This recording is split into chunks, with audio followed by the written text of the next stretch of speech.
Gather all materials and process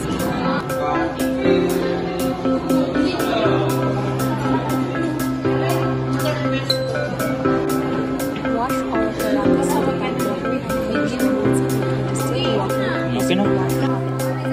Transfer the 50 ml white wine sample into the gradient seal.